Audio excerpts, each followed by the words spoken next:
संत रामपाल जी महाराज एक ऐसे महान संत जिन्होंने अपनी सतभक्ति, तत्व ज्ञान, करुणा और सेवा के बल पर समाज में नई मिसाल कायम की है। संत रामपाल जी महाराज की अगुवाई में उनके सभी सतलोक आश्रमों से समाज कल्याण के अद्भुत कार्यों ने समाज को सुनहरे भविष्य की एक नई उम्मीद दिखाई है। संत रामपाल जी महाराज से नाम दीक्षा लेने के बाद लाखों लोगों की लाइलाज बीमारियां जैसे कैंसर, एड्स आदि ठीक हुई। संत जी के ज्ञान से प्रेरित होकर उनके अनुयायियों ने लाखों यूनिट रक्तदान किया। संत जी ने लाखों बहन बेटियों का दहेज मुक्त विवाह करवाया।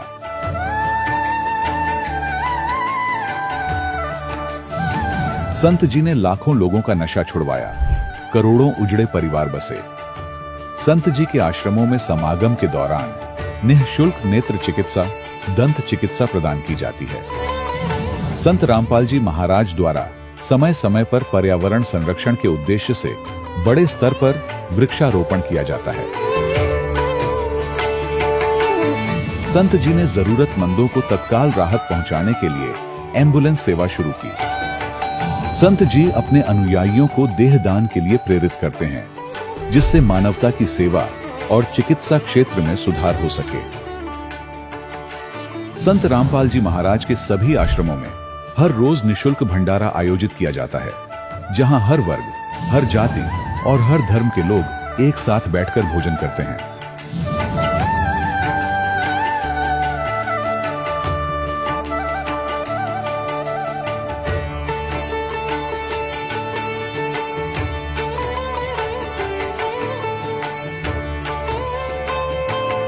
संत रामपाल जी महाराज के आश्रम में हजारों बुजुर्गों को सम्मान और प्यार के साथ जीवन जीने का अवसर मिलता है। उनके खाने, रहने और स्वास्थ्य की पूरी जिम्मेदारी संत रामपाल जी महाराज उठाते हैं। अनाथ बच्चों के लिए संत रामपाल जी महाराज के सभी आश्रम किसी वरदान से कम नहीं। यहाँ उन्हें शिक्षा, संस्कार और भविष्य के लिए बेहतर अवसर प्रदान किए जाते हैं। चाहे बाढ़ हो, भूकंप या महामारी, संत रामपाल जी महाराज और उनके अनुयायी हमेशा ही जरूरतमंदों के लिए सबसे आगे खड़े रहते हैं। कोविड महामारी के दौरान संत रामपाल जी महाराज के आश्रमों से करोड़ों लोगों के लिए भोजन, दवाइयां और जीवन रक्षक सामग्रियां उपलब्ध कराई गई। चाहे गरीब की मदद हो या किसी शोषित और पीड़ित वर्ग के हक और सम्मान की लड़ाई, संत रामपाल जी महाराज ने हमेशा ही उनकी दबी आवाज को सरकारों तक पहुंचाया है और उन्हें उचित न्याय दिलवाने में अहम भूमिका अदा की है। समाज में आध्यात्मिक और सामाजिक मूल्यों के प्रति जागरूकता लाने में संत रामपाल जी महाराज हर कदम पर मानवता के सच्चे सेवक साबित हुए हैं। संत रामपाल जी महाराज का जीवन हमें सिखाता है कि सच्ची सेवा वही है जो निस्वार्थ भाव से की जाए। आइए हम भी इस महान सेवा के कार्य में इस महान संत से जुड़ें और संत रामपाल जी महाराज से नाम दीक्षा लेकर अपने जीवन को धन्य बनाएं।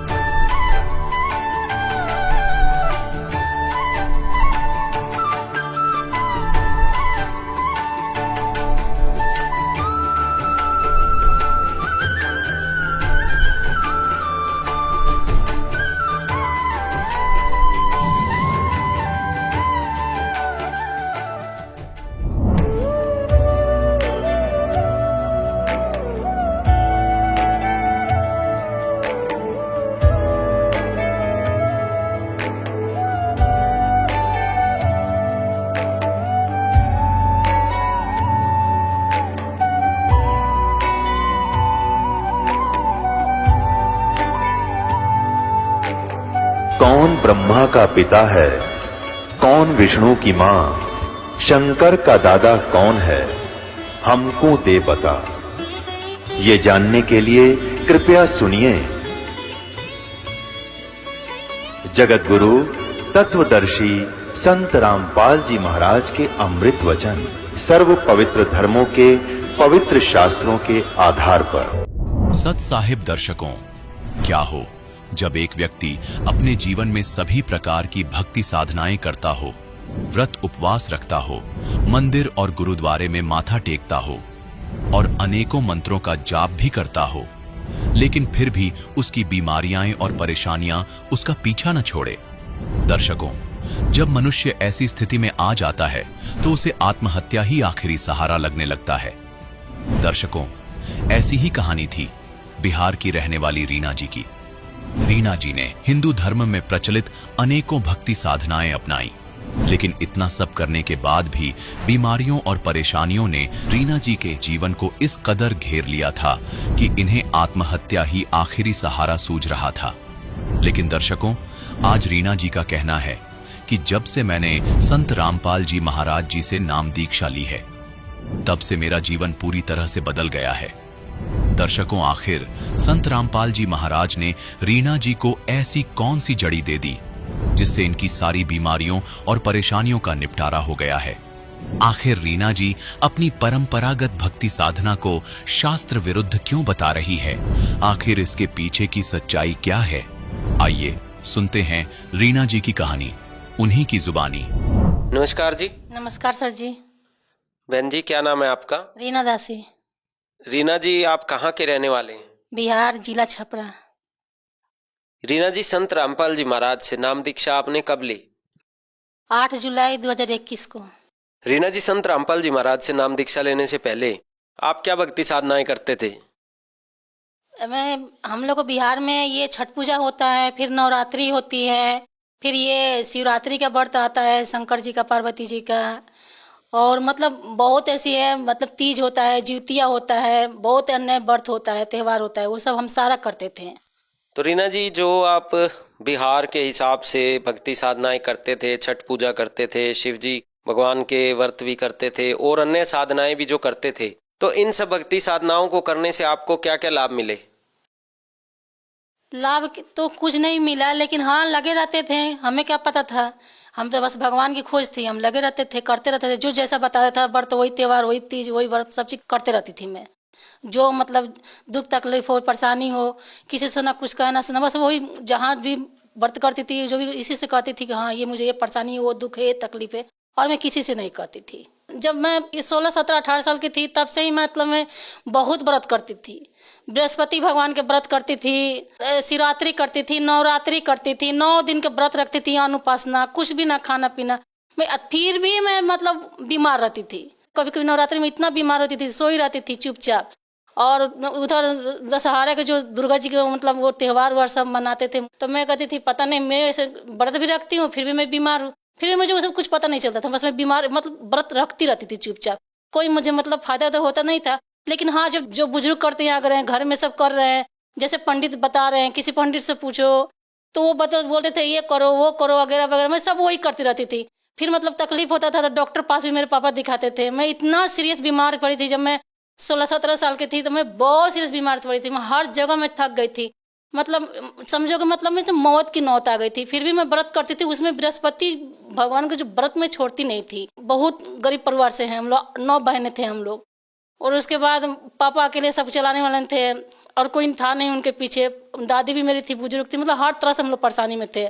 फिर मैं अपना पापा का परिस्थिति देख के हम लोग अपना उसी में, जैसे पापा जो लाते थे कमा उमा को, मैं वही खाती पीती थी, अपना उसी में अपना गुजारा करते थे। फिर भी व्रत करती थी। व्रत में इतना आस्था था, बृहस्पति जी के भगवान के व्रत में इतना आस्था था, एक लड्डू खाकर मैं सारा दिन सारा रात रह जाती थी। एक लड्डू सिर्फ खा के, किसी दिन पैसा नहीं होता था तो मैं इतनी मतलब आस्था रखती थी व्रत में। मेरे पापा कहते खाली भक्ति करती रहती है, मेरे घर में सब कहते थे खाली ये भक्ति करती। मेरे पापा वो वेद पढ़ते थे, रामायण रखते थे, वेद रखते थे, मतलब सब चीज रखते थे, भगवत गीता रखते थे। तो मैं उसको पढ़ती थी कि क्या पता इससे भी मेरा कष्ट दूर हो जाए। नमूनिया था, उस वजह से पेट में इतना जलन होती थी, इतना जलन, मतलब पता ही नहीं चलता था कि मुझे हुआ क्या है। तो फिर मैं एक दिन पापा के पास अपना खत लिख दी कि मैं, लग रहा है पापा मैं अब नहीं बचूंगी, मुझे दिखाओ ना, अच्छे तरह जगह से कहीं दिखा दो। मेरे पापा मतलब बहुत जगह लेकर भटके। आपने बताया कि आपके साथ परेशानियां भी थी और आप भक्ति साधनाएं भी कर रहे थे, तो फिर इस बीच आपको संत रामपाल जी महाराज जी की जानकारी कहाँ से मिली? केवल लगाने के लिए 2 लड़के आए थे, दूसरा लड़का था, उससे मेरी जान पहचान बन गई और वही बताने लगा कि हमारे घर में सत्संग वाले, और वो अपने बारे में नहीं बताया कि बोला मैं नहीं लिया हूँ। तो हम कहा अच्छा, मैं बोली मैं ये सब नहीं जानती हूँ, सत्संग वत्संग के बारे में मैं नहीं जानती हूँ, बस यही। तो फिर बाद में वो धीरे धीरे वो लड़का मेरे घर आने लगा, फिर वो वीडियो दिखाने लगा। वो लड़का संत रामपाल जी महाराज जी को वीडियो दिखाने लगा, आंटी आप ये देखो, क्योंकि उसको पता था मैं बीमार रहती थी, मैं बहुत परेशान रहती थी, इतना परेशान रहती थी, उसको पता था कि हाँ ये बीमार है और मतलब परेशान भी है। उनको मतलब बच्चे बताते थे कि मेरे मम्मी के ऊपर भूत बाधा और प्रेत बाधा भी है, तो वो जानता था सब चीज़। तो फिर बोला, वो तो कुछ नहीं बोला, बस कहता आप सत्संग सुनो, बस इतने बताता था और फिर इतने टफिश पे होके छोड़ देता था। ऐसे करते करते मतलब जान पहचान बना, रिश्तेदारी जुड़ गई। रिश्तेदारी जुड़ने के बाद मुझे पता चला कि उसकी माँ संत रामपाल जी महाराज जी के शरण में है। तो फिर उसकी माँ को पता चला कि मतलब लड़की मेरी बताया, हम भी बताते थे कि क्योंकि मेरे ऊपर जो संकट आता था ना, भूत बाधा था, प्रेत बाधा 25 बरस से था, 25 बरस था, और मैं हर तरह से हर जगह से परेशान हो गई। मथुरा, पानी गांव, मतलब जहाँ मतलब कहो वहाँ तक मैं थक गई। बिहार से लेकर मेरे कोई इलाज नहीं था। सब कहते थे कि हम ही ठीक कर देंगे, हम ठीक कर देंगे, हम ठीक कर देंगे, ठीक कोई नहीं करता था। फिर मेरे समधन कहती थी कि अपनी मतलब लड़की से कहती थी कि अपनी मम्मी से बोलो ना गुरु जी से नाम दीक्षा ले ले। कभी कभी मुझे भी कहती थी कि आप नाम दीक्षा ले लो संत रामपाल जी महाराज से, आप ठीक हो जाओगे। तो मुझे उस समय समझ नहीं आता था, क्योंकि मैं जानती थी कि मेरे पास देवी है, इसलिए मैं डरती थी। फिर मैं घर जाती थी ना, बिना नाम दीक्षा ले ही संत रामपाल जी महाराज जी से मुझे लाभ मिलने लगा। क्योंकि मैं घर जाती थी, घर पे कोई रहता नहीं था, अकेले 2 तला बिल्डिंग था गांव में, घर में कोई नहीं रहता था, तो मैं ही जाती थी, बड़ी थी घर के, वो सब पुराने रीति रिवाज के लिए। और रात भर में मतलब सब सो जाते थे, पर मैं रात भर नहीं सोती थी, जगी रह जाती थी, क्योंकि आंख बंद करती तो मेरे कुछ दिखाई देता रहा था और डर लगता था। मैं अपने पति से बोलती थी तो फिर वो कहीं से दिखा सुना कर लाते, फिर भी कोई फर्क नहीं पड़ता था। तो याद पड़ा कि मतलब कहते हैं ना संत रामपाल जी महाराज जी ना, उनके सत्संग सुन लेते हैं, सत्संग सुनने में क्या दिक्कत है। तो फिर मैंने उनको सत्संग सुनना शुरू कर दी। तो मैंने एक दिन सत्संग सुनी ना, तो मेरे को डर कुछ भी नहीं लगा, मैं सो गई बिना नाम दीक्षा लिए ही। मतलब मैं सत्संग सुन रही थी, मैं सो गई, फिर मेरे को लत लग गई। तो फिर मतलब मैं सिर्फ उनका सत्संग सुनते सुनते मैं सो जाती थी, मेरे को इंटरेस्ट बन गया। फिर मैं अब मैं तो नाम दीक्षा लूंगी। मेरी लड़की को सास ने बुक दी मुझे, गीता तेरा ज्ञान अमृत, काफी टाइम रखा मेरा लड़का पढ़ चुका था, फिर साथ में ले गया लड़का। तो फिर हम गए, नाम दीक्षा लिए संत रामपाल जी महाराज जी से। हमने नाम दीक्षा ले ली 8 जुलाई 2021 को। तो बहन जी, आपने बताया कि आपने 2021 में संत रामपाल जी महाराज से नाम दीक्षा ली। उससे पहले आपके परिवार में बहुत परेशानियां थी, आपके साथ भूत प्रेत की बाधा थी, आप बहुत ज़्यादा जगह पर जा कर इलाज भी करवा चुके थे, घूम चुके थे मंदिरों में, लेकिन आपका इलाज नहीं हो रहा था, आपकी परेशानियां दूर नहीं हो रही थी। फिर जब संत रामपाल जी महाराज से नाम दीक्षा लेने के लिए आपके बच्चों ने कहा, आपकी समधन ने कहा, और उनके काफ़ी कहने के बाद आप संत रामपाल जी महाराज के आश्रम में जाकर नाम दीक्षा लेकर आए, तो क्या उसके बाद आपके दुख दूर हुए? सर जी, वही तो मैं बता रही हूँ। जब मैं संत रामपाल जी महाराज जी को सिर्फ आश्रम में हम गए जहाँ नाम दीक्षा देते हैं, वो सेंटर है, मैं वहाँ गई, अंदर घुसी और वहाँ नाम दीक्षा ली। और नाम दीक्षा लेते वहीं संकट आ गया, बहुत बिजोड़, इतना बिजोड़ आया कि मतलब इतना जोर आया कि हम क्या बता रहे। बाप कहाँ आ गई कहने लगा, आवाज लगाने लगा, सतगुरु के शरण में आ गई, सतगुरु तो सच्चा भगवान है, तो सच्चा भगवान है, तू कहाँ आ गई आ करके पूरा चिल्लाने लगा।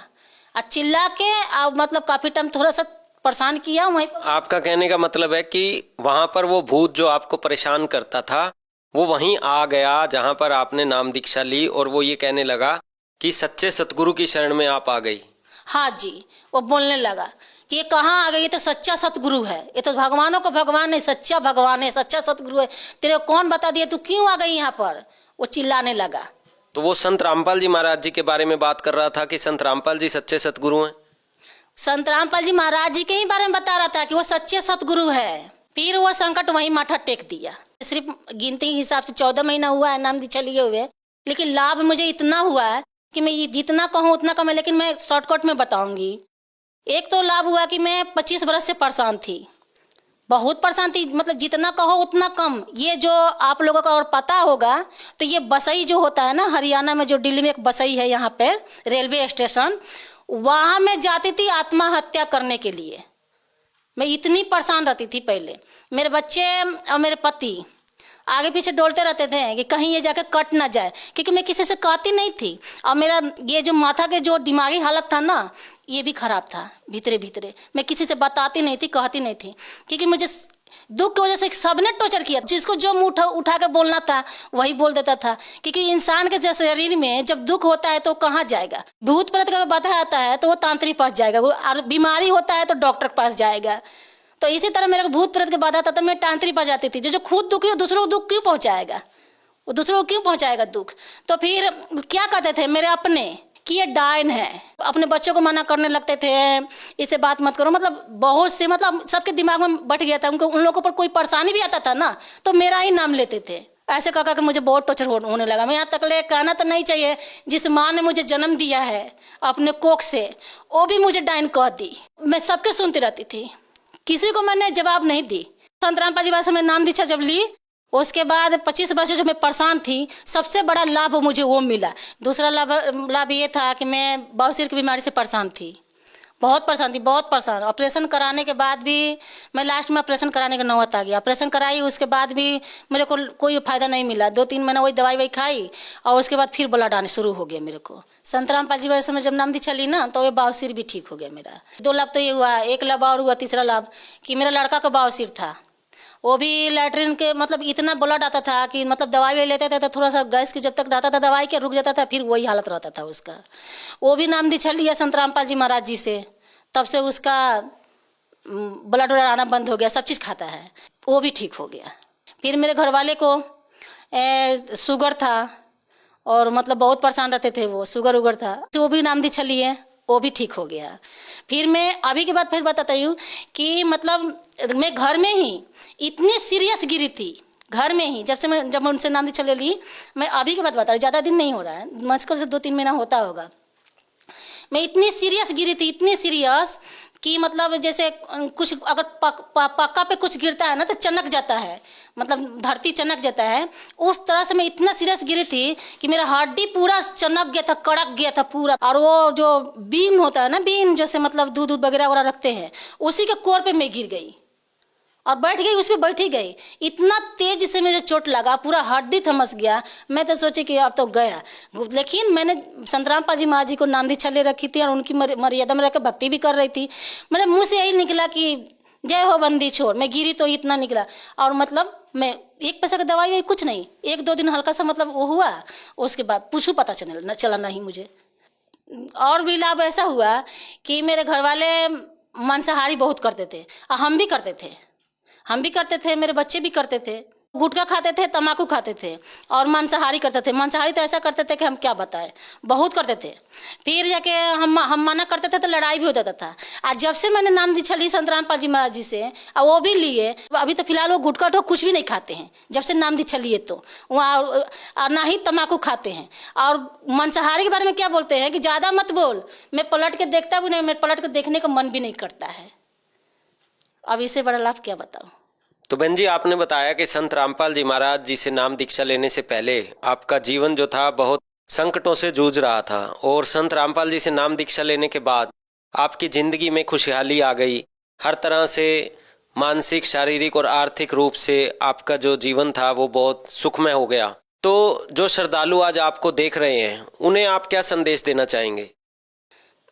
संदेश देने को तो हक नहीं है, लेकिन मैं हाथ जोड़ के जरूर प्रार्थना करूंगी कि बाहर की दुनिया में कुछ नहीं रखा है, और आप जो कर रहे हो ये जरूर पता करो कि ये गलत है कि सही है, शास्त्र के विरोध है कि शास्त्र के अनुकूल है। हमें तो कहने नहीं आ रहा, उतना मैं पढ़ी लिखी नहीं हूँ, लेकिन हाँ मैं इतना पढ़ी हूँ कि अपने सरदंत खोल के ज्ञान गंगा पुस्तक है, जीने की राह पुस्तक है, जैसे जो भी पुस्तक है संत रामपाल जी महाराज के द्वारा लिखित हुए पुस्तक है, उस पुस्तक को और अपनी जो हिंदू धर्म के श्रीमद् भगवत गीता होता है, वेद होता है, जो कुछ भी है, उससे हम मिला सकते हैं कि ये सही क्या है, गलत क्या है।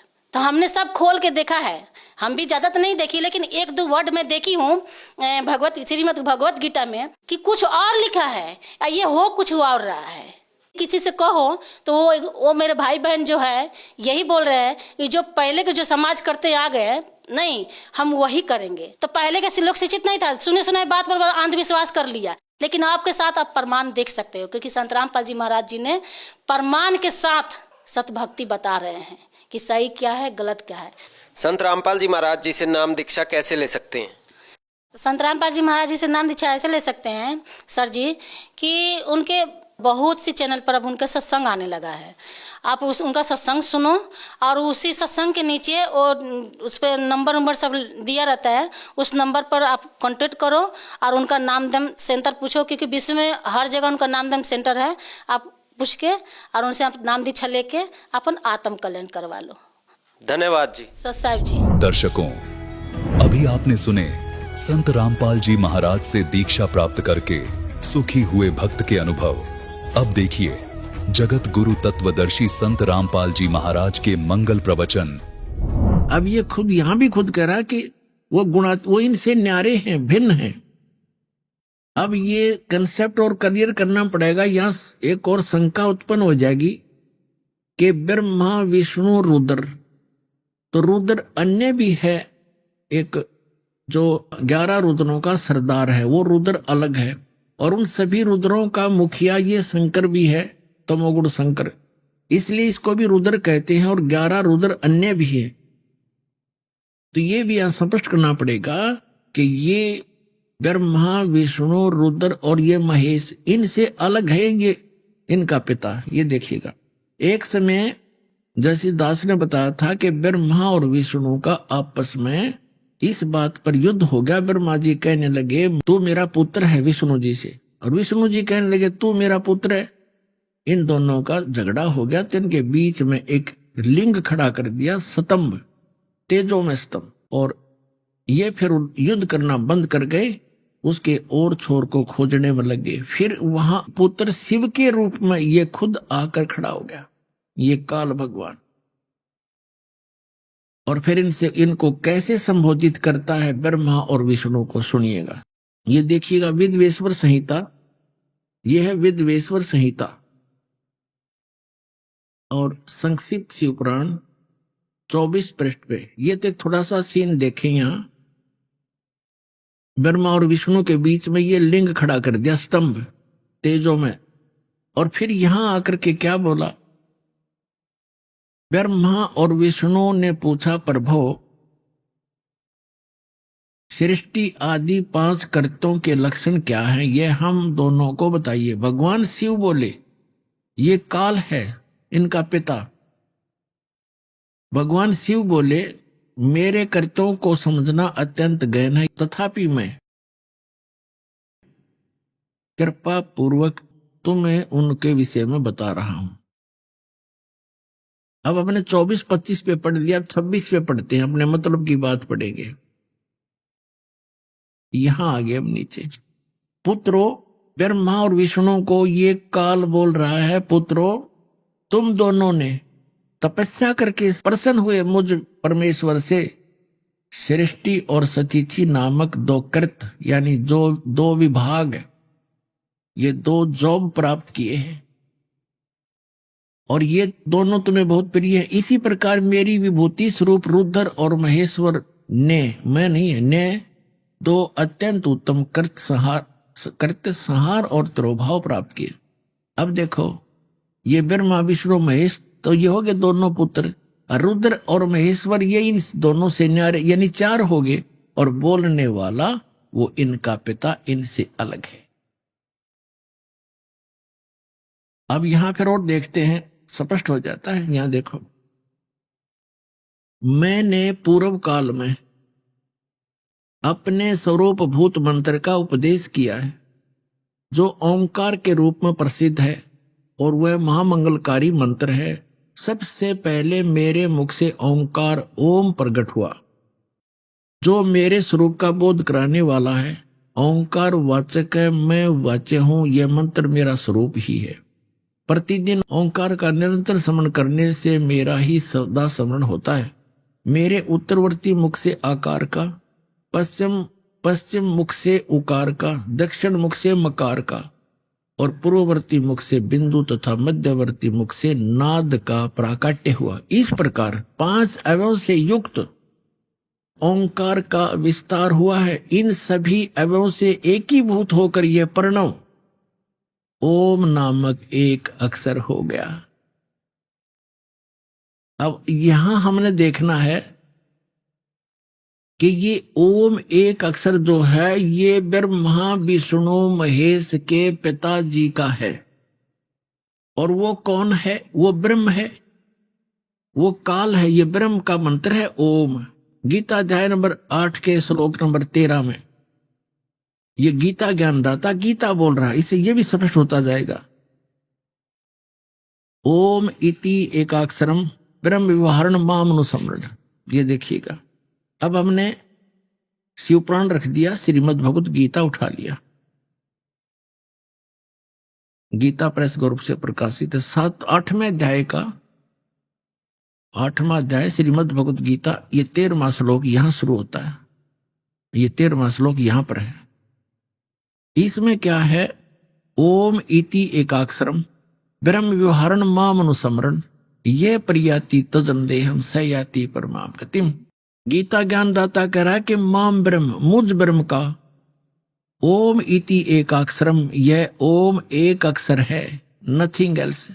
व्यवहारण मान उच्चारण करके अनुसमन सुमन करता हुआ यह प्रयति तजन देहम जो संसार शरीर छोड़कर जाते समय तक इसका जाप करता है जाता है सयाति परमाम गतिम। इसका सुमन करता हुआ जो शरीर छोड़कर जाता है सयाति परमाम गतिम। इस ओम से मिलने वाली ये ओम यह उदाहरण है।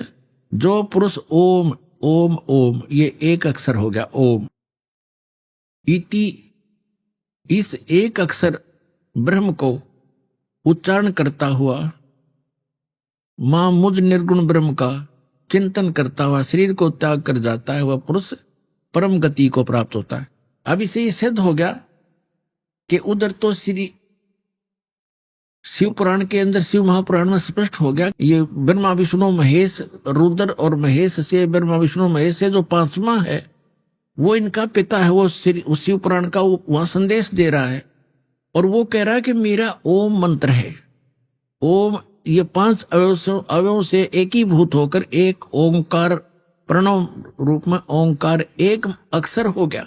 और यहाँ 8वें अध्याय के 13वें श्लोक में गीता जी में स्पष्ट कर रहा है, ये गीता ज्ञान दे रहा है कि ओम इति एकाक्षरम यह ओम एक अक्षर जो है माम ब्रह्म मुझ ब्रह्म का एक ओम अक्षर है, नथिंग एल्स। और सुमन करता हुआ इसका उच्चारण करके श्रवण करता हुआ यह प्रयाति तजन देहम जो शरीर छोड़कर जाता है या अंतिम सांस तक श्रवण करता सयाति परमाम गति वह परम गति को प्राप्त होता है। कौन सी परम गति? जो ओम के जाप से मिलने वाली है। वो क्या? ब्रह्मलोक। अभी आपने देवी भागवत में पढ़ा था कि देवी कह रही है हिमालय राजा को कि गीता प्रेस गोरखपुर से प्रकाशित श्री देवी भागवत सचित्र मोटा टाइप जिसके 562 और 63 पृष्ठ पर देवी खुद स्पष्ट कर रही है हिमालय राजा को कि और सब पूजाएं त्याग दो, ब्रह्म का जाप करो। उसका एक ओम मंत्र है, वो ब्रह्मलोक में रहता है, उसको पा जाओगे।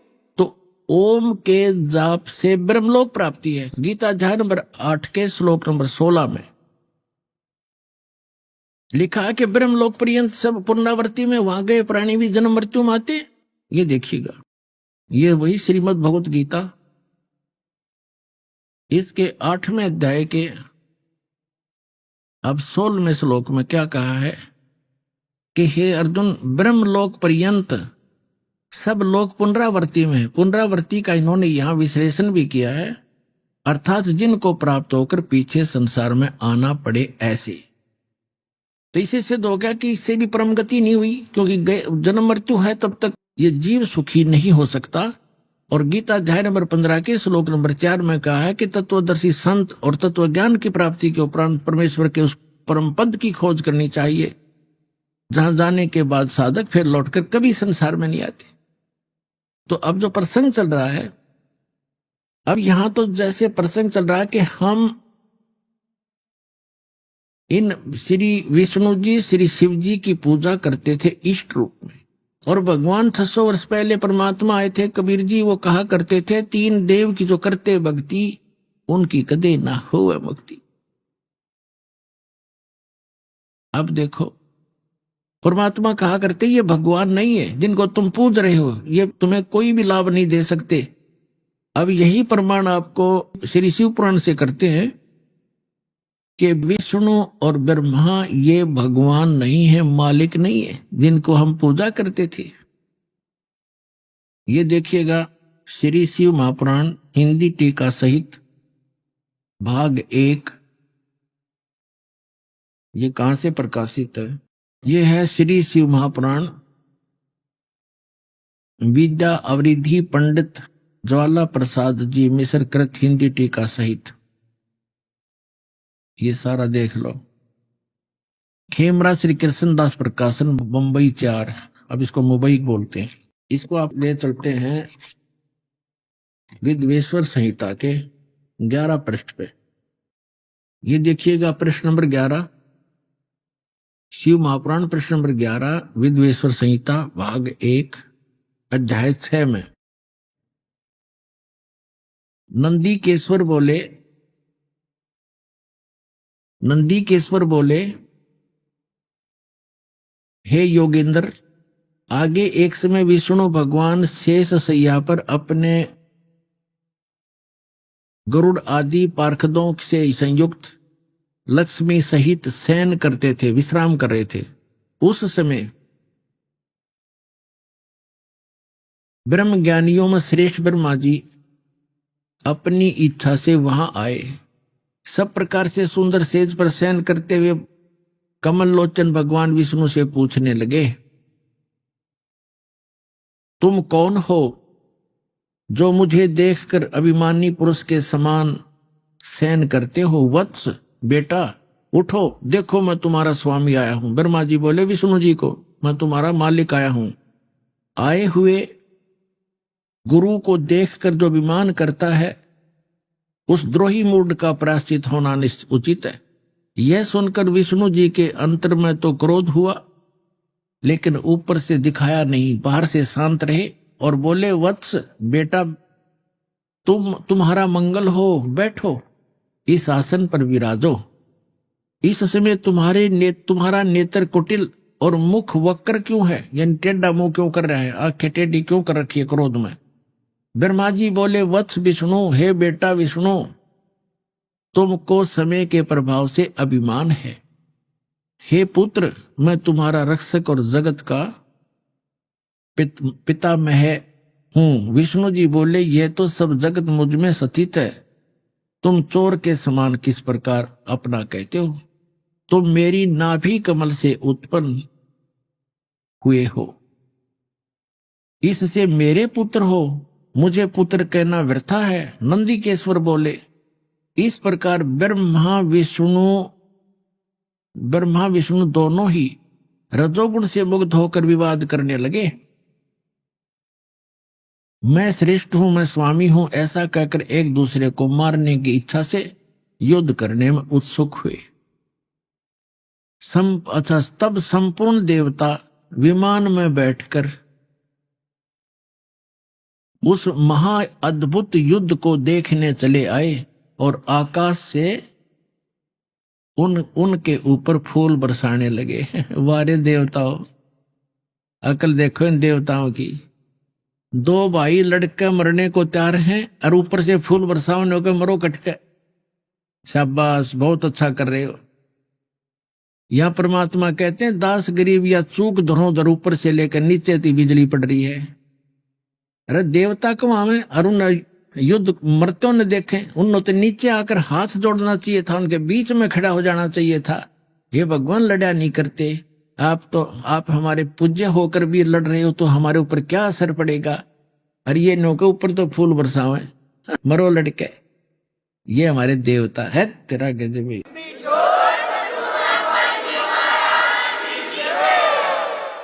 अब ये ज्यादा ना हम अपने मतलब का लेंगे, इससे सारांश लेते हैं।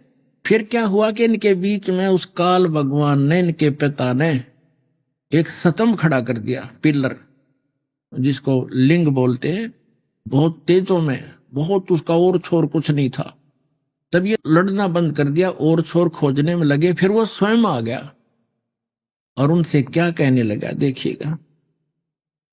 अब पढ़ेंगे विद्वेश्वर संहिता पृष्ठ, ये 17 पृष्ठ पे। ये पहले 11 पर पढ़ा था, अब 17 पर पढ़ रहे हैं। विद्वेश्वर संहिता भाग 1 अध्याय 9, वो 6 में पढ़ा था। अब यहां क्या, नंदीकेश्वर बोले, इस प्रकार भगवान ने उन नम्र हुए ब्रह्मा और विष्णु को अनुग्रह करके युद्ध में अनुग्रह करके यह कहा, उन दोनों की अज्ञानता और वैर को दूर करने के अर्थ दोनों से कहा भगवान ने, इस काल ने, इनके पिता ने। क्या कहता है कि मेरे सकल और निष्कल भेद से 2 स्वरूप हैं, परंतु और ईश्वर नहीं। इस कारण से ये 2 स्वरूप नहीं हो सकते। पहला सतम रूप, यानी पहले तो पिलर खड़ा कर दिया और बाद में पीछे मूर्तिमान रूप धारण किया और शिव रूप में आके खड़ा हो गया, धारण किया। इससे ब्रह्म रूप निष्कल है, पिलर न तो ये ब्रह्म रूप का है, और ईश्वर रूप सगुण है, शिव रूप में आके खड़ा हो गया। ये मेरे ये दोनों रूप सिद्ध हैं, दूसरे किसी के नहीं हो सकते। इस कारण तुम दोनों को अथवा दूसरों को, ब्रह्मा और विष्णु को कह रहे हैं, ईश्वरत्व की प्राप्ति नहीं हो सकती। तुम दोनों ने अज्ञान से अपने को ईश माना, अपने को भगवान मान लिया। ये बड़ा ही अद्भुत हुआ। इसके दूर करने को ही मैं रण स्थान में आया। अब तुम दोनों अपना अभिमान त्याग कर मुझ ईश्वर में अपनी बुद्धि लगाओ। मेरे प्रसाद से लोक में सब अर्थ प्रकाश करते हैं। यहां क्या कहता, मैं ही ब्रह्म हूं, मैं ही परब्रह्म हूं और मेरा ही अकल रूप है। ब्रह्म होने से मैं ईश्वर हूं, अनुग्रह आदि का ही मेरा कर्तव्य है। ये हमने जो लेना है वो यही लेना था। आगे देखिए, अब हम आगे 18 पृष्ठ में, वो 17 पृष्ठ था। अब हम अध्याय 10 पढ़ेंगे, विद्वेश्वर संहिता भाग 1 का। ये 10वां 9वां यहां समाप्त हो जाता है, ये 10वां प्रारंभ होता है। यहां आ गया नीचे, हे पुत्रो, ब्रह्मा और विष्णु को कहता है, वो शिव इनका पिता जो शिव रूप में खड़ा है।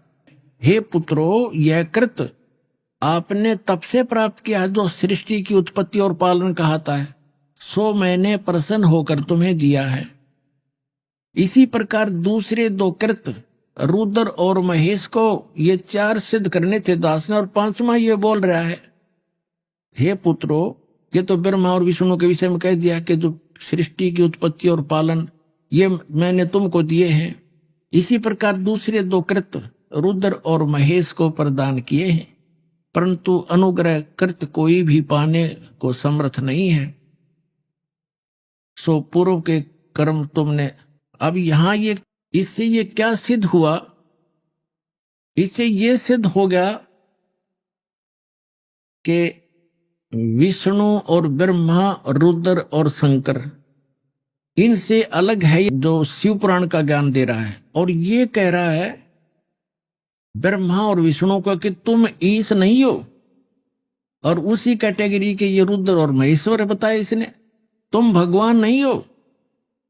इससे सिद्ध है कि हम जिसकी पूजा किया करते विष्णु और शंकर की, ये भगवान नहीं थे। और ये हमारे धर्मगुरु आचार्य शंकराचार्य और जितने मंडलेश्वरीय महर्षि को वहां थे, न कख भी पता नहीं था इन हमारे सदग्रंथों का, इनके अंदर कैसा निर्णायक ज्ञान है। तो अब एक और शंका का समाधान करते हैं।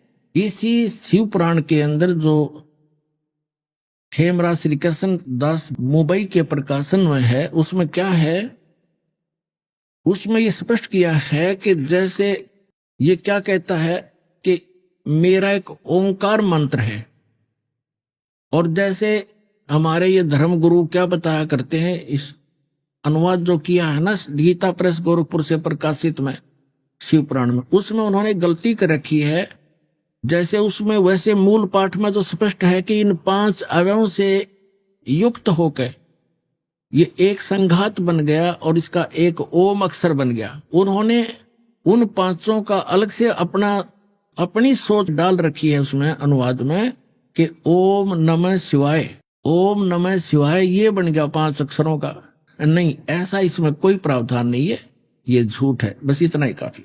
अब ये प्रसंग स्पष्ट हुआ कि जिनकी हम पूजा किया करते थे, ये ब्रह्मा विष्णु और शंकर, ये भगवान नहीं है, ये ईश नहीं है। स्पष्ट कर दिया, हमारे सदग्रंथों ने ही स्पष्ट कर दिया।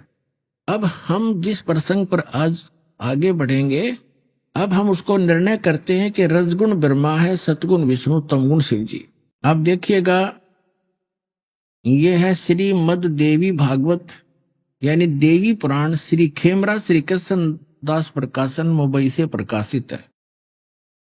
अथ देवी भागवतम सभाष्टिकम समात्यम, खेमरा श्री कृष्ण दास प्रकाशन बंबई 4 से प्रकाशित है। यहां पर तीसरा सकंद प्रारंभ होता है। अत श्री मद देवी भागवते भाषा टीका युक्ते तृतीय सकंद है प्रारंभते। अब तीसरा सकंद प्रारंभ होता है। हम इसके हम आपको 11 पृष्ठ पे ले चलते हैं। ये 11 पृष्ठ पे 5वां अध्याय, इसमें यहां हम पढ़ेंगे 5वें अध्याय का 8वां श्लोक। हे मात्र, ये 7वां समाप्त हुआ। हे माता, यदि हमारे ऊपर सदा आप दया युक्त हो तो हमको तमोगुण में किस प्रकार प्रदान किया। शंकर भगवान बोल रहे हैं, ब्रह्मा रजोगुण और हरि सतगुण युक्त किए, किस प्रकार किए। अब यहां संस्कृत भी पढ़ेंगे हम। ये संस्कृत है, ये हिंदी यहां पर हमने पढ़ी है।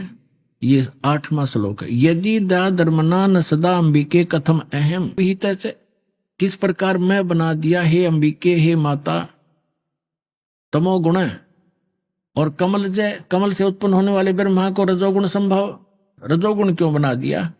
और सुवित क्यों सतोगुण हरि, और विष्णु जी को आपने सतोगुण किस प्रकार बनाया, क्यों बनाया।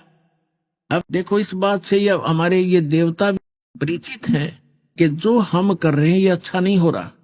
इसलिए तो ये कह रहे हैं कि यदि आप हम पर दया युक्त हो तो हमारे को ऐसा क्यों बना दिया। ब्रह्मा से निकल रहे वो उसकी तरंगों से सब प्राणी प्रभावित होते हैं और सृष्टि उत्पत्ति करते हैं, बच्चे पैदा करते हैं। और विष्णु जी से निकल रही तरंगों से एक दूसरे में ममता में फंसे पड़े हैं, और मेरे से फिर एकदम संहार होता है। ये ऐसा क्यों हो रहा है। यदि आप हम पर दयालु हो, हमें ऐसे गुणों वाले क्यों बना दिया, मुझे तमोगुण क्यों बना दिया। इति सिद्धम रजगुण ब्रह्मा, सतगुण विष्णु, तमगुण शिव जी। तीसरा, एक तो आपको शिव पुराण में बता दिया, ब्रह्मा विष्णु महेश इन तीनों देवताओं में गुण है, और वो शंकर इनसे न्यारा है, वो गुणातीत माना गया।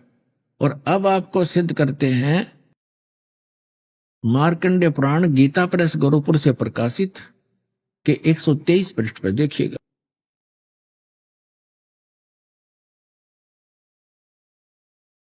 यहां देखना सुचित्र मोटा टाइप, ये यहां से प्रकाशित है।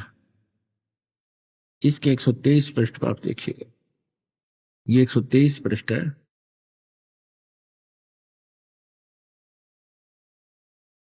अब यहां मार्कंडेय जी का वर्णन चल रहा है। मार्कंडेय जी बोल रहे हैं, मुने यहां आ जाते हैं। इस प्रकार स्वयंभू परमात्मा की 3 अवस्थाएं हैं। रजोगुण प्रधान ब्रह्मा, तमोगुण प्रधान रुद्र और सतगुण प्रधान विश्वपालक विष्णु हैं। और यही 3 देवता हैं और यही 3 गुण हैं। ब्रह्मा विष्णु महेश कहो या रजगुण सतगुण तमगुण कहो, इति सिद्धम। अब श्रीमद् भगवत गीता का 7वां अध्याय श्लोक नंबर 12 से लेकर 15 आप जी को समझ में आएंगे और स्वीकार्य होंगे। पुण्यात्माओं, टीचर का काम होता है इन गूढ़ रहस्यों को सरलता के साथ श्रोताओं को समझाए। आज तक हमारे धर्मगुरु और हमारे भगवान ने परिचित नहीं थे आत्म ज्ञान से। सतयुग के ब्राह्मण ऋषि महर्षि भी इस तत्व ज्ञान से अपरिचित थे। तो पुण्यात्माओं, सौभाग्य है आपका जन्म ऐसे समय में आप शिक्षित हैं और ये तत्व ज्ञान को उजागर करने का परमपिता कबीर भगवान का आदेश है। यो दास आपको भेज दिया, आपके सामने पेश है और आपका अब कल्याण होगा, पूरे विश्व का कल्याण होगा।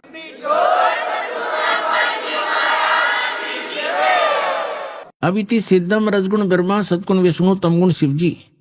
और अब देखिएगा श्रीमद् भगवत गीता, जयदाल गोयत का इसके अनुवादक है। 7वें अध्याय का हम वही 12 से लेकर 15 पढ़ेंगे। ये देखिएगा, अब ये बहुत आसानी से हमारे समझ में होगा और स्वीकार्य होगा।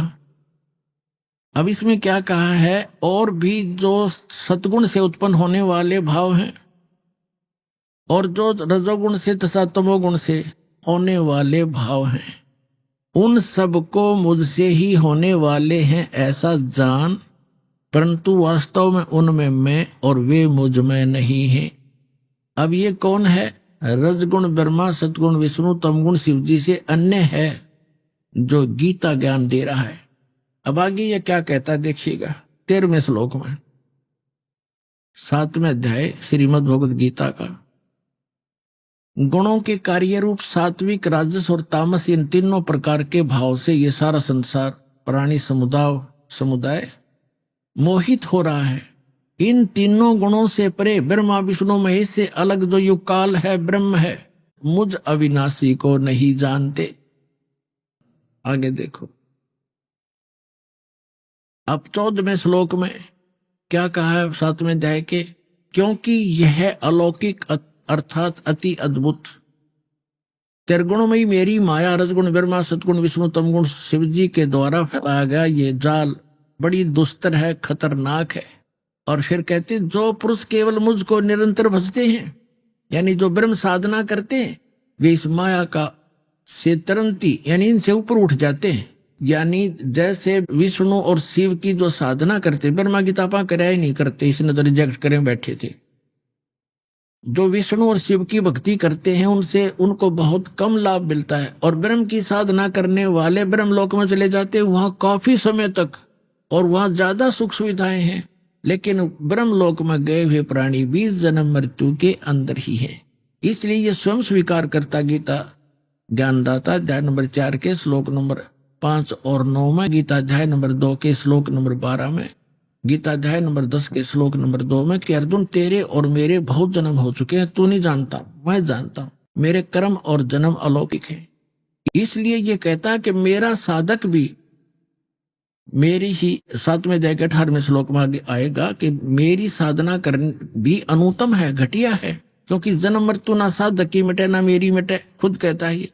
इसलिए 18वें अध्याय के 62वें श्लोक में कहा कि अर्जुन तू सर्वभाव से उस परमेश्वर की शरण में जा, उसकी कृपा से तू परम शांति को और सनातन परम धाम को प्राप्त होगा।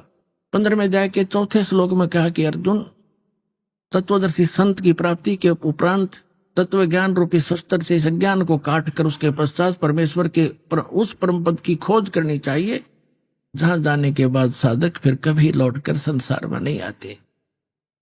अपनी साधना को मना करता है, केवल उसकी भक्ति करो। अब यहाँ जो प्रसंग चल रहा है ये क्या कह रहा है, यदि ब्रह्मा विष्णु महेश से ऊपर उठकर मेरी भी साधना करें, इनसे अच्छा लाभ तो मैं दे दूं। ये मेरी साधना करने वाले इनसे तर जाते हैं, इनसे ऊपर उठ जाते हैं, इनकी भक्ति नहीं करते, वो ब्रह्मलोक प्राप्त करते हैं। ये देखिएगा, अब 7वां अध्याय का हम अब 14वां श्लोक पढ़ रहे हैं। क्योंकि यह अलौकिक अर्थात अति अद्भुत त्रिगुण में ही मेरी माया रजगुण ब्रह्मा सतगुण विष्णु तमगुण शिव जी द्वारा फैलाया गया जाल बड़े दुस्तर है, और जो पुरुष मुझको ही निरंतर भजते हैं वो इस माया का यानी ब्रह्मा विष्णु महेश से ऊपर उठ जाते हैं, मेरे वाला लाभ प्राप्त करते हैं। 15 माया के द्वारा ब्रह्मा विष्णु महेश की साधना तक और इन्हीं से मिलने वाले लाभ पर जो दृढ़ हो चुके हैं और कोई सुनने को तैयार नहीं, उनके विषय में कहा है, जो इनके उपासक हैं तीनों गुणों के ब्रह्मा विष्णु महेश के। अभी आपने सुने संत रामपाल जी महाराज के मंगल प्रवचन। आइए अब सुनते हैं संत रामपाल जी महाराज से नाम दीक्षा लेकर सतभक्ति करके अद्भुत लाभ प्राप्त करने वाले अनुयायी के विचार। दर्शकों सोचिए, अगर मनुष्य अपने पूरे जीवन में कठिन तपस्याएं करे, व्रत और उपवास रखे, तीर्थ यात्राओं पर जाए और विभिन्न देवी देवताओं की भक्ति भी पूरी श्रद्धा से करे, लेकिन इसके बावजूद भी वो मानसिक तनाव और अशांति से घिरा रहे, तो उसका भगवान के प्रति विश्वास डगमगाना स्वाभाविक हो जाता है। दर्शकों, ऐसी ही कहानी थी राजस्थान की रहने वाली सोनम सैनी जी की। सोनम जी ने अपने जीवन में अनेकों देवी देवताओं की भक्ति साधनाएं की, व्रत और उपवास रखे और तीर्थ यात्राएं भी की, लेकिन इसके बावजूद भी सोनम जी को मानसिक परेशानियों और बीमारियों ने घेर रखा था। परंतु दर्शकों, आज सोनम जी का कहना है कि जब से मैंने संत रामपाल जी महाराज की शरण ग्रहण की है, तब से हमारा जीवन पूरी तरह से बदल गया है।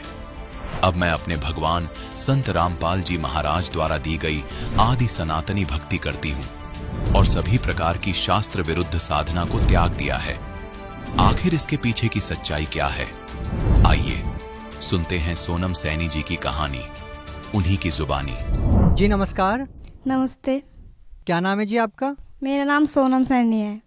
सोनम जी, कहाँ से आए हैं आप? मैं दौसा राजस्थान से आई हूँ। संत रामपाल जी महाराज से नाम दीक्षा लेने से पहले आप क्या भक्ति साधना करते थे? ये जो हिंदू समाज में प्रचलित है, देवी देवताओं की पूजा करना और इनके व्रत करना, यही साधनाएं करते थे हम पहले। जब आप ये सभी प्रकार की पूजाएं कर ही रहे थे, तो आपको संत रामपाल जी महाराज से नाम दीक्षा लेने की क्या जरूरत आन पड़ी? इन सब की भक्ति साधनाएं करते हुए भी हमें कोई लाभ नहीं हो रहा था। मतलब उल्टा ज़्यादा हम लोग नीचे गिरते गए, हम ज़्यादा से ज़्यादा बीमार होते थे और मुझे तो बहुत ज़्यादा प्रॉब्लम थी। इतनी भक्ति साधना करते हुए भी मुझे कुछ भी लाभ नहीं हो रहा था। दुर्गा जी के व्रत करती थी, तो वो करवा चौथ का व्रत करते थे ना, वो भी मैंने किया था कि क्या पता मैं ठीक हो जाऊं। उनका व्रत करने से कहते हैं कि दुर्गा माता सबके संकटों को हरती है, तो मैंने भी यही किया, व्रत करते थे, लेकिन कोई बेनिफिट नहीं हुआ हमें। इसलिए मैंने सोचा कि इन सब की भक्ति करने से कोई लाभ नहीं होगा। फिर उसके बाद हमारे फूफा जी हैं मानपुर के, तो वो हमें बताते थे कि इन सब की भक्ति करने से कुछ नहीं होता, ये सब काल के बंधे, मतलब ये सब काल के ही, काल निरंजन की भक्ति है, ये सब इनको करने से हमें कोई लाभ नहीं होगा। तो हम कहते थे कि तो फिर इनसे बड़ा और कौन भगवान है जिसकी भक्ति करने से हमें सब हमारी बीमारियां हैं वो सारी ठीक हो जाए। तो वो बताते थे कि पूर्ण परमात्मा कबीर साहब की भक्ति करनी चाहिए हमें, वही हमारे सारे दुखों को हर सकते हैं और इनकी भक्ति करने से हमें कोई लाभ नहीं हो सकता। तो आपने संत रामपाल जी महाराज से नाम दीक्षा कैसे ली? वो बताते थे कि संत रामपाल जी महाराज सच्चे गुरु है इस धरती पे और वही पूर्ण परमात्मा की भक्ति बताते हैं। जैसे मुझे बीमारी थी, वो उनके भी फेफड़े ख़राब थे काफ़ी और उनको ब्लडिंग भी होती थी उल्टी के साथ में, तो वो बिल्कुल ठीक हो गई थी उनके संत रामपाल जी महाराज से नाम दीक्षा लेने के बाद। तो वो बताते थे कि जैसे मेरा रोग ठीक हो गया है तो तुम्हारा नहीं होगा क्या? तो हमने कहा कि चल ठीक है, एक बार लेकर भी देख लेंगे, क्या पता ठीक हो जाए हम भी। तो फिर उन्होंने, पापा जी ने सबसे पहले नाम दीक्षा ली थी, उनको भी प्रॉब्लम थी, उनको भी फेफड़े ख़राब थे, तो उन्होंने सबसे पहले नाम दीक्षा ली, उसके बाद हमने ली। जब आपने संत रामपाल जी महाराज जी से नाम दीक्षा ली तो आपको क्या लाभ मिला? जब मैं संत रामपाल जी महाराज जी से नाम दीक्षा ली थी, तब उसके बाद भी मतलब मैं प्रॉब्लम में ही थी। फिर एक बार क्या हुआ कि मतलब पापा को जो ज़्यादा प्रॉब्लम होती थी ना वो फेफड़ों की, तो वो ठीक हो गए, मतलब अच्छे से रहने लगे वो भी। फिर मैंने सोचा कि अगर ये भी ठीक हो गए तो क्या पता मैं भी ठीक हो जाऊँ, मैं भी एक बार गुरुजी से प्रार्थना कर लूँ कि वो कहते हैं, मतलब पापा जी बताते हैं कि अगर हम सच्चे हृदय से भगवान को याद करेंगे ना तो वो ज़रूर हमारी मदद करते हैं। तो फिर ऐसे ही मैं एक बार, जब मैं मतलब मुझे पीरियड में सबसे ज़्यादा पेन होता था, मैं खाना भी नहीं खा पाती थी और मुझे बुखार भी होने लगता था और मैं सो भी नहीं पाती थी, इतना ज़्यादा दर्द होता था मुझे पीरियड में। तो एक बार मैं जब भक्ति कर रही थी, आश्रम में बैठी थी, भक्ति करती करती मैं सोच रही थी कि गुरुजी, मतलब जब पापा जी ठीक हो सकते हैं और वो भगत जी भी मानपुर के भी ठीक है बिल्कुल, तो फिर मेरे साथ ही ऐसा क्यों हो रहा है गुरुजी? मैं डॉक्टरों के चक्कर काटते काटते भी हैरान हो गई। मैं दवाई भी ले लेती हूँ, फिर भी मुझे वही प्रॉब्लम होती है। डॉक्टर बताते हैं कि आपको खून की कमी है और ये पेन तो होता ही है, खैर ये तो नॉर्मल सी बात है। फिर मैंने कहा कि गुरुजी ऐसे तो मैं कब तक डॉक्टर के पास जाऊँगी? हर बार मुझे पीरियड आता है तो मुझे डॉक्टर के पास जाना पड़ता है, चल खाना भी नहीं खा पाती मैं। तो फिर मैं सोचा कि गुरुजी अब आप ही करो जो करना है, इन सब की बीमारियों को आपने ठीक किया तो मेरी भी प्लीज़ कर दीजिए ना आप ठीक। उसके बाद फिर मैं सो गई थी, फिर जब मैं सुबह उठ के देखा तो मुझे इतना बिल्कुल पेन नहीं हो रहा था। मैं खाना भी खा लिया था मैंने, और मैं चल भी पा रही थी, और मैं काम भी करती थी, और मैं स्कूल भी जाती थी, और पैदल भी चल लेती थी। नहीं, उससे पहले मैं कभी ना तो चल पाती थी, ना खाना खा पाती थी, उल्टा मुझे उल्टियाँ होने लगती थी, और इतना ज़्यादा दर्द होता था कि पापा मुझे डॉक्टर के पास ले जाते थे, और डॉक्टर कहता था कि ऐसे तो होता ही है, खैर दर्द तो, और ठीक हो जाएगा, ये तो ऐसे होता ही है नॉर्मली। फिर मैंने कहा कि मैं क्या, रहने दो, मुझे नहीं जाना डॉक्टर के पास, अब तो गुरुजी करेंगे ना, वो ठीक ही करेंगे, अब तो उनके पर ही छोड़ देती हूँ मैं, चाहे कुछ भी हो। फिर उसके बाद पहले का दिन और आज का दिन है, अब मुझे बिल्कुल पेन नहीं होता, मैं ठीक हूँ। जब से मैंने संत रामपाल जी महाराज से नाम दीक्षा ली है, उसके बाद से मैं बिल्कुल ठीक हूँ, मुझे कोई पेन नहीं होता अब। और कोई लाभ? जी, जब से मैंने संत रामपाल जी महाराज से नाम दीक्षा ली है, उसके बाद से मुझे ना तो बुखार होता है। पहले मुझे बुखार बहुत ज़्यादा होता रहता था, 10-15 दिन में मुझे बुखार चढ़ता ही रहता था। पापा जी भी परेशान हो गए थे कि कब तक दवाई दिलाए। हमारी आर्थिक स्थिति भी इतनी अच्छी नहीं थी कि पापा जी दवा भी दिला पाए और घर का भी खर्चा चला पाए। तो उन्होंने संत रामपाल जी महाराज से प्रार्थना लगवाई कि गुरुजी ऐसे ऐसे होता है, इसे बार बार में से बुखार चढ़ने लगता है और ये प्रॉब्लम होती है, पीड़ा वाली वो अलग से है। तो फिर उसके बाद गुरुजी का आदेश आया कि बेटा चिंता मत करो, अब भक्ति क्या करो अच्छे से, ये सब कुछ रोग ठीक हो जाएंगे, परमात्मा दया करेंगे। उसके बाद से मुझे आज तक बुखार भी नहीं चढ़ा, अब मैं बिल्कुल ठीक हूँ। और कोई लाभ? जी, मेरे बड़े वाले भैया हैं, वो काम करने के लिए एक बार हरियाणा गए थे, तो उनको डेंगू हो गया था। उन्होंने जांचें भी करवाई थी, तो जांचों में भी इतना क्लियर नहीं आया कि इनको डेंगू है। फिर उनके ज़्यादा हालत ख़राब हो गई थी, फिर वो घर आ गए वहाँ से। फिर घर आ गए थे तो उनकी ज़्यादा हालत ख़राब हो गई थी, तो फिर उनको जयपुर भेज दिया। दौसा में उनके प्लेटलेट्स ज़्यादा डाउन हो गए थे ना, तो उन्हें दौसा भेज दिया था। दौसा में उनको मना कर दिया था कि इनका इलाज यहाँ नहीं होगा, इनकी प्लेटलेट्स है वो 20,000 ही रह चुकी है, आप इनको जल्द से जल्द इनको जयपुर पहुँचाइए, तभी तो ये बच सकते हैं, वरना इनके बचना बहुत मुश्किल है इनका। फिर उनको जल्द से जल्द जयपुर पहुँचाया गया। उसी दिन जयपुर पहुँचाया तो फिर उनके वहाँ जाँचें हुई, एक दिन में तो उनकी जाँचें हुई। जाँचों में आया था कि इनको कोरोना हो गया है। तो पापा जी तो घबराए गए थे कि इनको कोरोना आ गया, अब तो ये बचने वाले नहीं है। डॉक्टरों ने भी मना कर दिया था कि ये बचने वाले नहीं है, ये आज या फिर अभी ख़त्म भी हो सकते हैं, ऐसे बोल दिया था डॉक्टरों ने। फिर उसके बाद पापा जी ने गुरुजी से प्रार्थना लगवाई कि गुरुजी ऐसे ऐसे हो गया है, इसे कोरोना हो गया है और पता नहीं ये बचेगा भी या नहीं। फिर पापा जी ने सोचा कि अब तो इसको यहाँ भर्ती करवाने से भी क्या फ़ायदा है। फिर पापा जी उसे घर ले आए। घर ले आने के बाद जब गुरुजी से प्रार्थना लगाई तो दूसरे दिन उसका आदेश पूछा। गुरुजी ने बताया कि बेटा चिंता मत करो, कबीर परमात्मा दया करेंगे, ऐसे बोलना कि ये भक्ति करे अच्छे से। तो उसके दूसरे दिन बाद जब उनको डेंगू की दवाई दिलवाई थी ना, तो संत रामपाल जी महाराज जी की दया से वो बिल्कुल ठीक हो गए, वरना डॉक्टरों ने तो मना कर दिया था कि जयपुर वालों ने कि ये नहीं बचने वाली है, रास्ते में ख़त्म हो जाएंगे, आप चाहे इनका इलाज करवाओ या ना करवाओ, कोई फ़ायदा नहीं है उसका।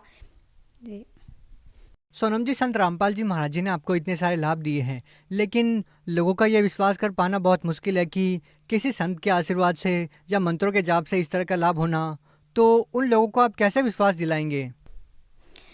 जैसे कि हाँ, ये बात सही है कि लोग विश्वास नहीं करते कि संतों के आशीर्वाद से ऐसा कुछ हो भी सकता है, लेकिन हमारे साथ हुआ है तो हम तो कैसे नहीं बोल सकते कि हमें ऐसे लाभ नहीं हुए हैं। हमने तो साक्षात देखे हैं ना कि हाँ वाकई में संत रामपाल जी महाराज जैसे लाभ करते हैं।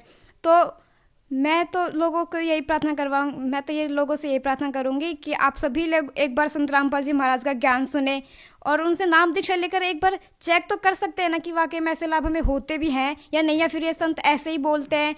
और देखिए, संत रामपाल जी महाराज इस टाइम जेल में है, लेकिन फिर भी लोग उनसे जुड़ रहे हैं। आज के ज़माने में तो सारे लोग एजुकेटेड हैं, कोई गंवार नहीं है जो उनसे नाम दीक्षा ले लेगा जेल में होने के बावजूद भी। और एक बार आप उनका ज्ञान सुनकर देखिए, अच्छे अच्छे धर्मगुरु भी चुप हो जाते हैं, उनका ऐसा ज्ञान है।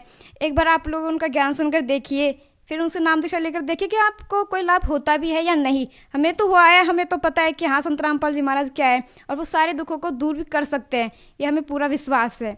आप भगत समाज को क्या संदेश देना चाहते हैं?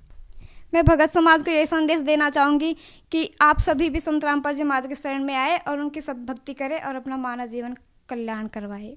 जी बहुत बहुत धन्यवाद। जी सत साहिब।